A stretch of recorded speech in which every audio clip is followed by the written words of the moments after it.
కేదార్నాథ్ వెళ్ళినప్పుడు ఎలాగైనా ట్రెక్ చేసుకుంటూ వెళ్ళాలని నేనైతే డిసైడ్ అయ్యాను. సో ఎర్లీ మార్నింగ్ 5 కల్లా నా ట్రెక్ని స్టార్ట్ చేశాను. ట్రెక్కి వెళ్లే ముందు ఖచ్చితంగా ఈ చేతి కర్ర అయితే కొనుక్కోవాలి.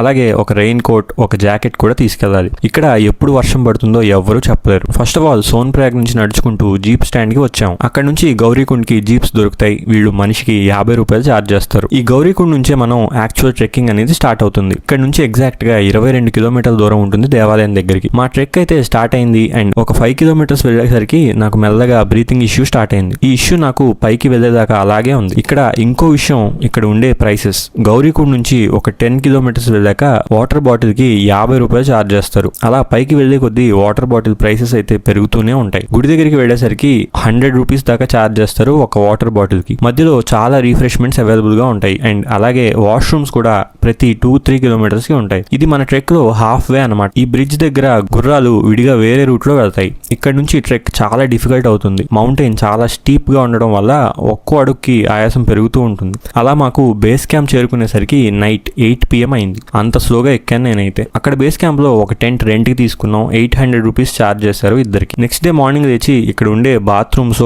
షవర్ చేసి దర్శనంకి వెళ్ళాం అండ్ దర్శనం అయితే అద్భుతంగా జరిగింది. మళ్ళీ రిటర్న్ కూడా ట్రెక్ చేసుకుంటూ దిగాం. ఇది నా కేదార్నాథ్ ట్రెక్కింగ్ ఎక్స్పీరియన్స్.